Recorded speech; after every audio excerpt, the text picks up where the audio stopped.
hermanos, yo había puesto la semana pasada ahí en el chat que tenemos, que iba a tratar el tema de cómo enfrentar los conflictos bíblicamente y ayudar a fomentar una cultura de gracia en la iglesia. Y antes de entrar en los puntos que tengo para abordar el tema, yo quisiera eh,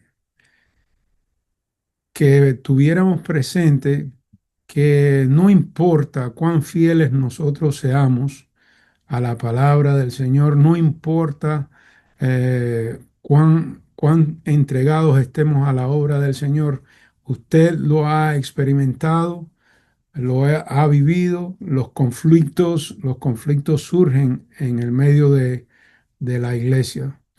Y es importante, mis hermanos, que nosotros podamos reconocer que esta realidad no es una realidad ajena a cada uno de nosotros, a nuestra iglesia.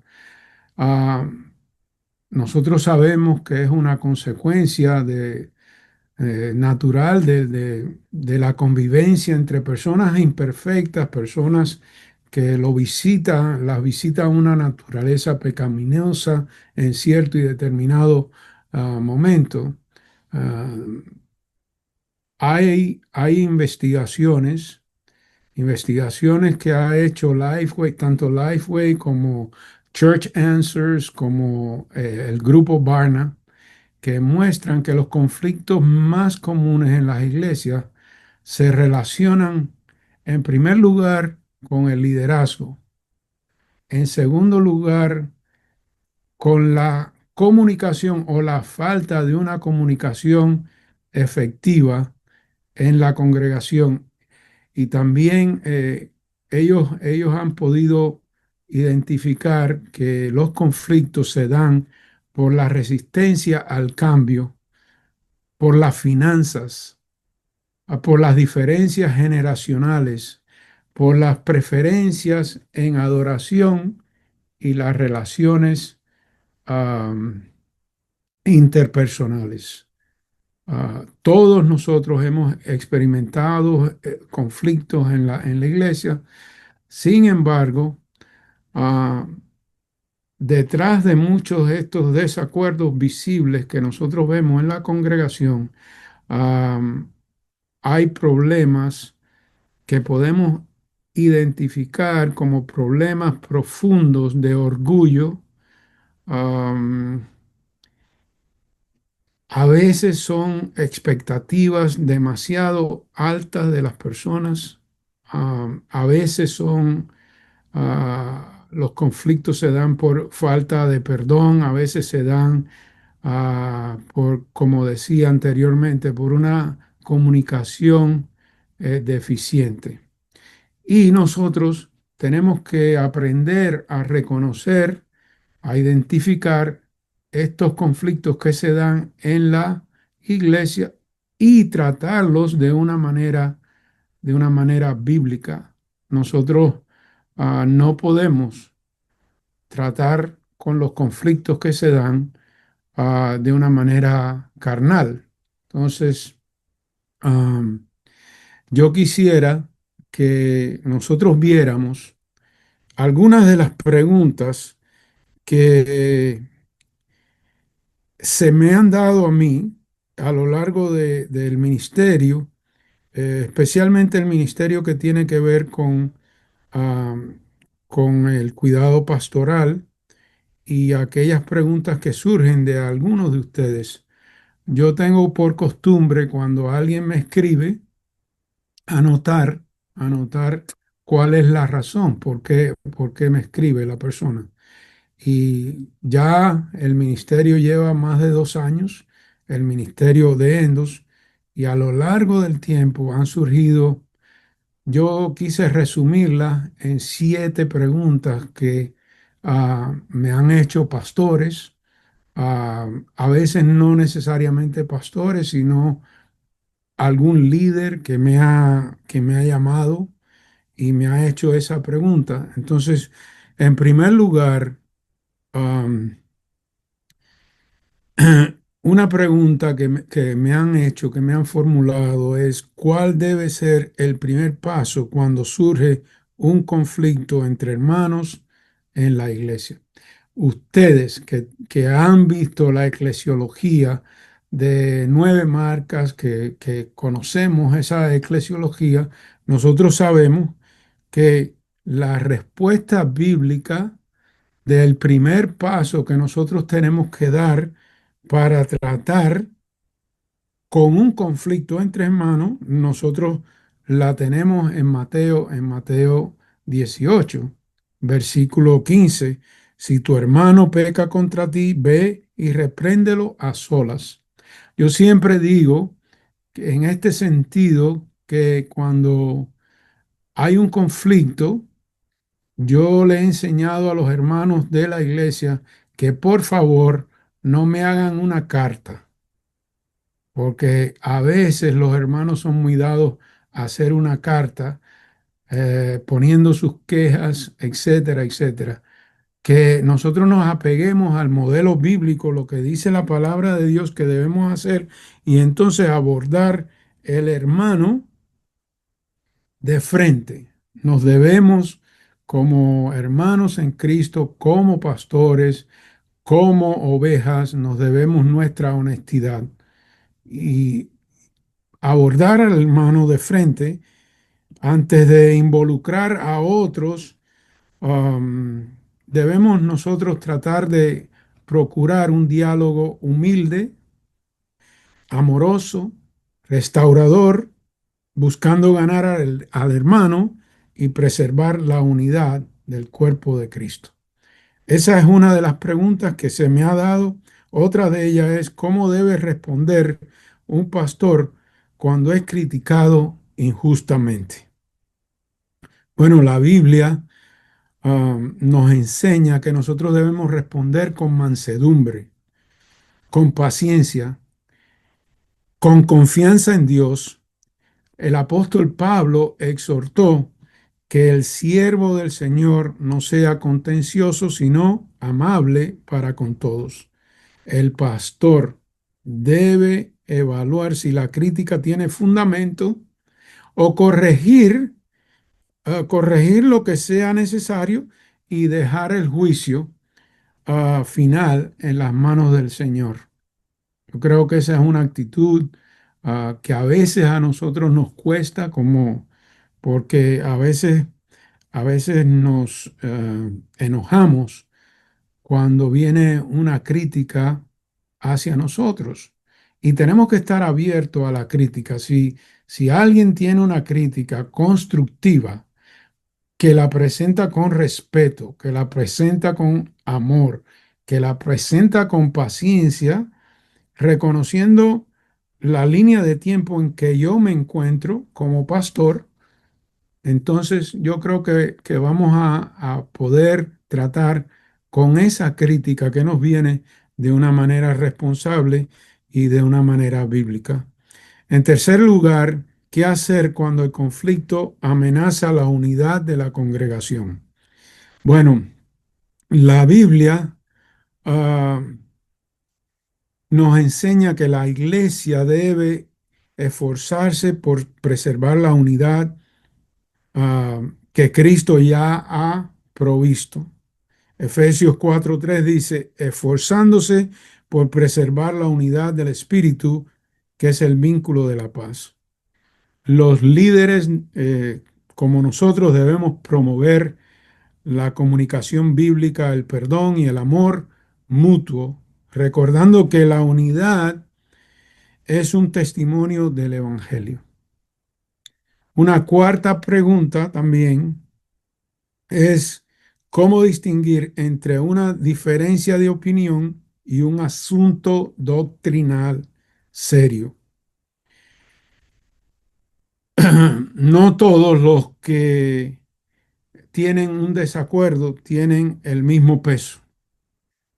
Romanos 14 nos enseña tolerancia en asuntos secundarios, mientras que Gálatas 1, 8 y 9 exige firmeza en las doctrinas esenciales del Evangelio. La iglesia debe discernir si el conflicto involucra preferencias personales o verdades fundamentales de la fe. Es importante que tengamos eso en cuenta porque si no, podemos caer en el error de promover una preferencia personal. ¿Ves? Ah, yo tuve una conversación con un pastor. Nosotros estamos aquí buscando una iglesia donde congregarnos para poder plantar otra iglesia aquí, porque nos acabamos de mudar a este lugar. Estamos visitando una iglesia. El sábado se dio un entrenamiento de evangelismo muy bueno, bíblico. El domingo en la escuela dominical se dio una enseñanza sobre la adoración basada en los salmos. Excelente, un hermano colombiano, muy bíblico. Pero llegó la hora de la predicación y aquí en Estados Unidos era el día de los padres y a alguien en la iglesia, no sé si el pastor o quién fue, pero obviamente el pastor lo aprobó, se le ocurrió que una mujer debía predicar en la congregación. ¿Ve? Y ella predicó en la congregación. Yo en lo personal no creo que la mujer debe predicar delante de la congregación, que la mujer sí puede enseñar a otras mujeres, pero no predicar ante la congregación donde los pastores se nos ha dado la responsabilidad del cuidado pastoral de las ovejas que Dios nos ha confiado. Y esa señora no puede tener un llamado pastoral conforme a lo que nosotros creemos, conforme a lo que nosotros vemos en Primera de Timoteo 3. Entonces ahí fue el parteaguas de nosotros. Entonces yo me vi en la en, en esa tensión, ¿no? Una iglesia que está enseñando la Biblia, una iglesia que quiere plantar otras iglesias, sin embargo, pone a una mujer a predicar. Entonces yo hablé con el pastor y nos sentamos y desayunamos juntos y él me explicó su posición, pero yo le dije que mi posición no era negociable y por lo tanto yo no iba, él me había invitado a predicar el domingo este que viene. Yo le dije, yo no voy a predicar en la iglesia por esta razón, porque si no, yo estoy aprobando lo que ustedes están haciendo y no quiero tampoco ser piedra de tropiezo con aquellos que son parte de la congregación que tú le has enseñado que eso es permitido en la congregación de ustedes. Te amo en el Señor como pastor, soy tu hermano en Cristo, pero en ese punto no podemos, ni nosotros podemos ser miembros de la iglesia, ni plantar una iglesia con ese tipo de eclesiología. Entonces, eh, es importante que nosotros tengamos presente eso, distinguir entre una opinión y un asunto doctrinal serio. Él tiene una opinión, pero yo tengo un asunto doctrinal serio. Yo me paré firme en mi punto, pero dentro de un marco de respeto, de amor y de paciencia con él. Entonces, desayunamos juntos, tuvimos una conversación larga, no para yo tratarlo de convencer a él, ni él tratando de convencerme a mí, pero él basaba su argumento en su experiencia propia y no necesariamente en lo que dice la Biblia. Para mí es fundamental que el pastor pueda ministrarle a las ovejas desde el púlpito, un pastor llamado a pastorear ovejas. Entonces, tuvimos esa experiencia. Am, Otra pregunta es, ¿qué papel juega el perdón en la resolución de conflictos? El perdón, mis amados hermanos, es indispensable. Ustedes lo saben. Efesios 4:32 dice, sean más bien amables unos con otros, misericordiosos, perdonándose unos a otros, así como también Dios los perdonó en Cristo.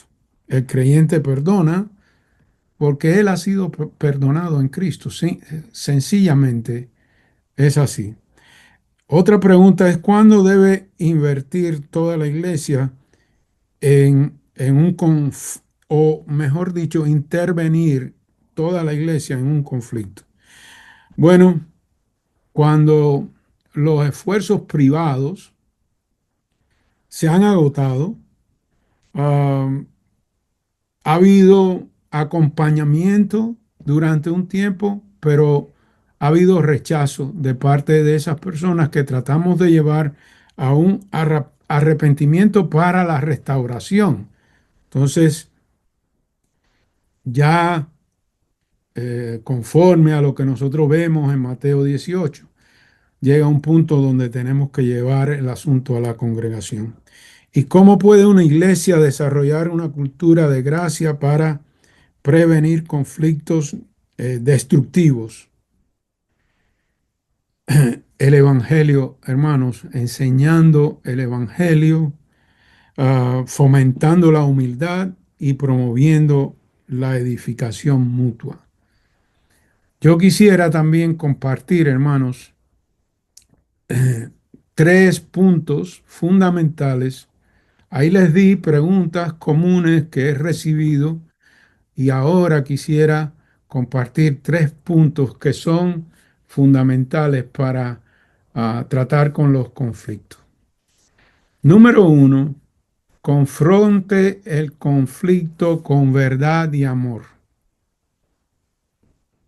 Si tu hermano peca contra ti, ve y repréndelo a solas. Si te escucha, has ganado a tu hermano. Efesios 4:15 dice, sino que hablando la verdad en amor, crezcamos todos los aspectos en aquel que es la cabeza, es decir, Cristo. La tendencia natural de cada uno de nosotros es evitar el conflicto, y a veces, en algunos momentos, reaccionar pecaminosamente ante el conflicto. Sin embargo, Cristo nos enseñó a abordar los problemas de manera directa, de manera personal y a la vez de una manera armoniosa y sobre todo amorosa. Que no se nos olvide, hermanos, que estas son ovejas que Dios nos ha confiado, que debemos amarlas a pesar de su comportamiento. Un hijo, un hijo a veces es desobediente, pero nuestro amor no está condicionado a su obediencia. Tenemos que amar al hijo y así debe ser nuestra relación con las ovejas. El propósito, hermanos, de la confrontación bíblica no es humillar ni condenar, sino que nosotros podamos restaurar al hermano de tal manera que en su restauración Dios se glorifique. La verdad que nosotros defendemos debe ser comunicada con amor, con humildad y con un genuino deseo de reconciliación. Entonces, confronte el conflicto con verdad y amor. Tratemos, hermanos, de evitar el chisme y las conversaciones a espaldas de otros.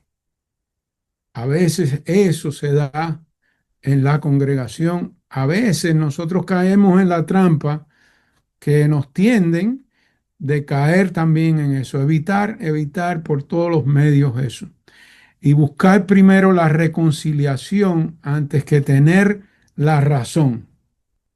Ahí a veces a nosotros se nos va el avión, como yo digo.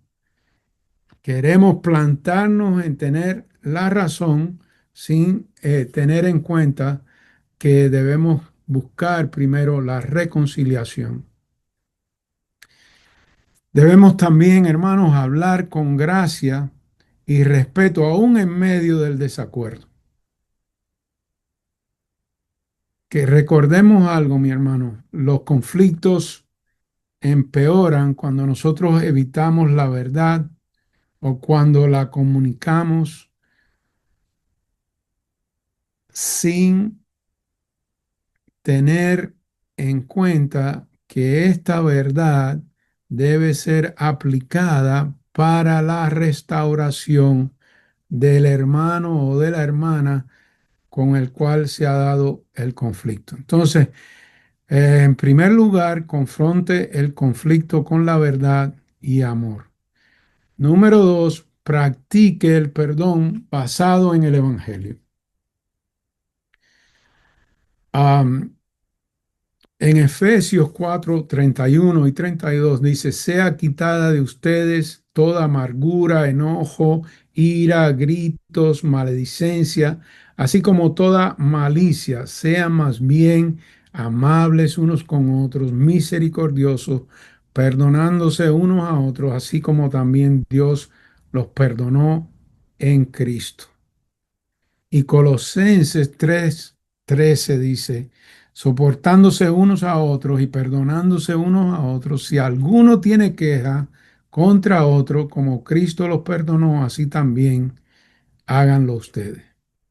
Entonces, hermanos, la base del perdón cristiano no es que la otra persona lo merezca, sino que nosotros hemos sido perdonados por Cristo. La cruz nos recuerda que Dios canceló una deuda infinitamente mayor que cualquier ofensa que podamos sufrir. Una iglesia que entiende bien el Evangelio debe ser una iglesia que perdona. Una iglesia que entiende bien el Evangelio debe ser una iglesia que perdona. ¿Cómo podemos aplicar esta práctica del perdón basado en el Evangelio? Yo creo que tenemos que renunciar a la amargura y al deseo de venganza.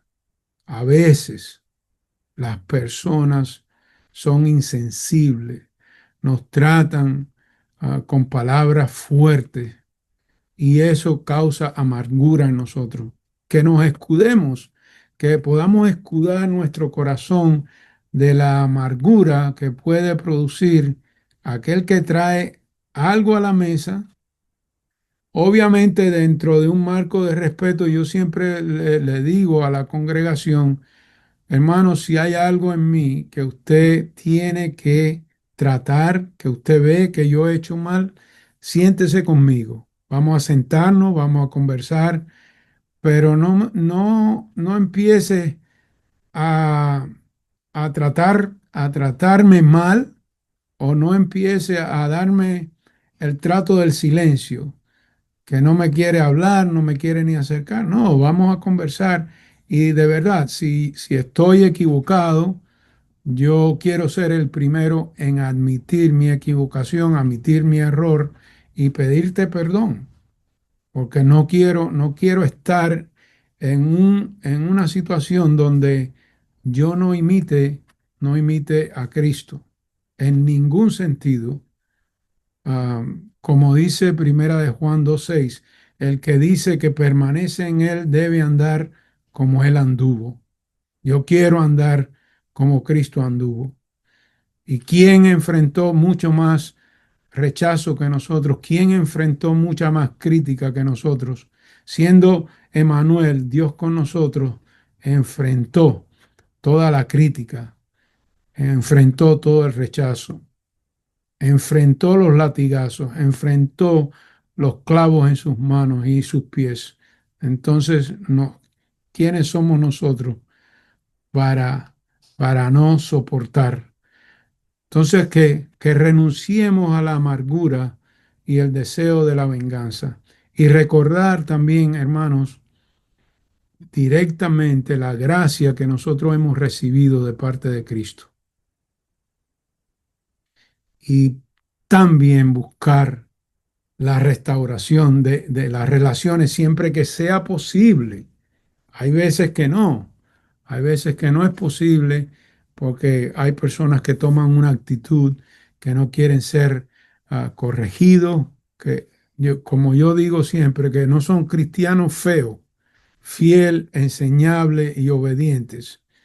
Hay personas que quieren hacer las cosas no conforme a lo que dice la Biblia, sino conforme a sus propias preferencias o aquellas cosas que ellos ya se han inventado en su mente como buenas y válidas. Am, manera, hermanos, que nosotros quienes comprendemos profundamente el perdón de Dios, debemos estar mejor preparados para perdonar a los demás. También cómo tratar con el conflicto. Mire, hermano, yo lo he experimentado, lo he vivido, ah, y es conforme a lo que dice la palabra de Dios. Promueva una cultura de gracia y edificación mutua. Los dones, el don que tiene una persona, el talento que Dios le ha dado, debe ser para la mutua edificación de la iglesia. No para gloriarme, no para llenarme de orgullo, no para pensar que yo soy superior a los demás. Al contrario, eso debe llevarme a asumir una postura de servicio, una postura de querer el bien de mi hermano antes de mi propio bien. Y la Biblia nos habla acerca de eso. Efesios 4:29 dice, no salga de la boca de ustedes ninguna palabra mala, sino solo la que sea buena para edificación, según la necesidad del momento, para que imparta gracia a los que escuchan. Para la mutua edificación, hermanos, nosotros tenemos que hacer un énfasis marcado en nuestras congregaciones acerca de este asunto de la mutua edificación. Eh, el teólogo mejor preparado que tengamos en la congregación, lo que Dios le ha permitido aprender es para la mutua edificación, para edificar el cuerpo de Cristo. No es para enorgullecerse y mirar a los demás con desprecio, mirar a los demás como si fueran inferiores. Romanos 14:19 dice, así que contribuye a la paz y a la edificación mutua.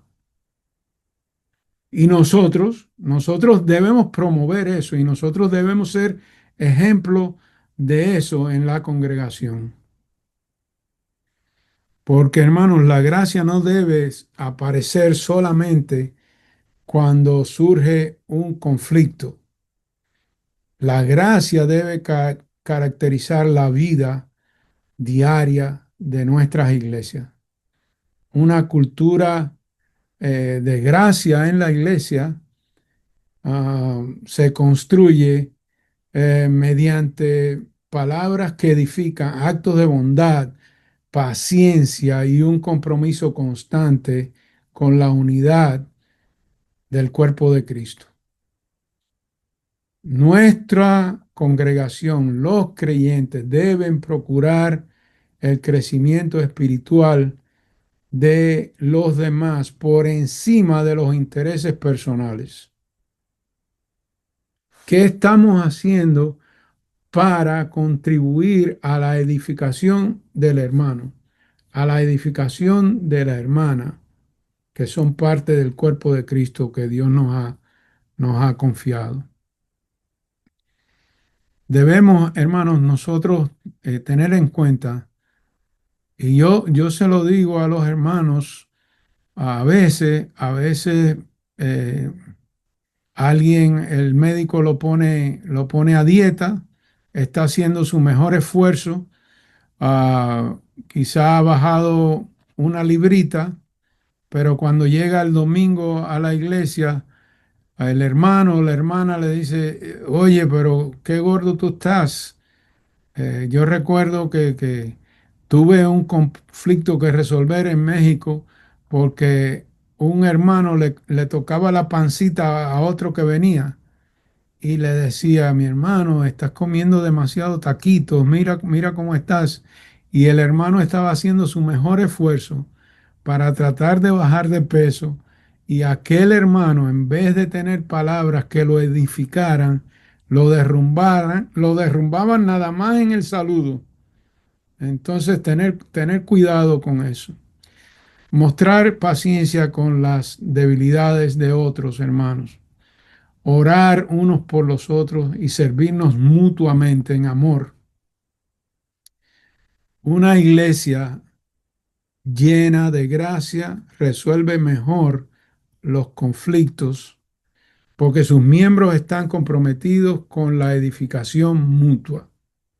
Yo honestamente creo que cada uno de nosotros debemos en algún momento dar un discipulado a la iglesia, una enseñanza a la iglesia en cuanto a lo que tiene que ver con la edificación mutua. Cada uno de ustedes son capaces de hacerlo para evitar, para, ¿sabes? Uno se vacuna para evitar una enfermedad que tiene mayores consecuencias. Yo creo que es el pastor Miguel Núñez, que es doctor en medicina, dice, a la congregación hay que vacunarla antes que se enferme. Y nosotros tenemos la responsabilidad de enseñar a la congregación aquello que contribuye a la edificación mutua. Ellos deben estas cosas, ellos deben saberlas para que al menos nosotros como pastores podamos ante Dios cumplir con nuestra responsabilidad de enseñar y discipular a los hermanos que aquí en esta iglesia, que es el cuerpo de Cristo representado aquí, no vamos a permitir a una manera irrespetuosa de tratarnos, no vamos a permitir todas aquellas cosas que ustedes saben que se dan en el ministerio. Como dicen por ahí, guerra avisada no mata soldado. En las clases de membresía, en la congregación, tenemos que enseñar eso, que Dios condena la contienda. No vamos a ser cristianos contenciosos en esta congregación porque queremos honrar el nombre de Dios y vivir bajo la sombrilla de solideo gloria. Que todo lo que nosotros hagamos apunte a la gloria de Dios.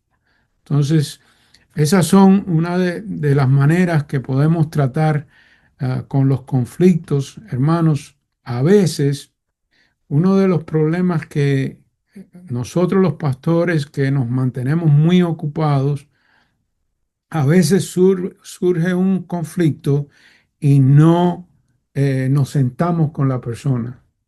Acostumbrémonos a sentarnos con la persona, que la persona tenga la oportunidad de expresar delante de mí como pastor lo que le está molestando para, para que ella sepa o él sepa que hay un lugar donde él puede venir a tratar cualquier asunto antes que se nos salga de la mano. Porque cuando algo, un conflicto se sale de la mano, arrastra muchas consecuencias. Ah, Se lleva a personas por delante, y obviamente la salud del cuerpo de Cristo es afectada. Obviamente, hermanos, los conflictos son inevitables, pero lo que sí es evitable es la división. Yo tengo que tratar por todos los medios de evitar que se dé una división en la iglesia. Y tengo que estar dispuesto a sentarme a la mesa con aquellos que me critican, aquellos que hasta aún me maldicen, sea lo que sea, pero sentarme a la mesa y poder tener una conversación seria, manteniendo la firmeza en las posiciones que tenemos claras, pero también dentro de un marco de amor y dentro de un marco de paciencia con aquellas personas que no están en la misma línea de tiempo de nosotros. Una línea de tiempo de crecimiento espiritual o una línea de tiempo en cuanto a cuestiones teológicas, pero que podamos abordarlas de una manera respetuosa, con amor y con paciencia. Am, Cuando nosotros logramos como creyentes hablar la verdad en amor, am, cuando practicamos el perdón del Evangelio, y cuando nosotros somos capaces de cultivar una cultura de gracia, la iglesia refleja el carácter de Cristo y preserva la unidad del Espíritu, que es el vínculo de la paz, como dice Efesios 4:3. Así, no solamente la iglesia, sino el mundo puede ver el poder transformador del Evangelio en medio del pueblo de Dios. Tenemos una responsabilidad, mis amados hermanos, de venir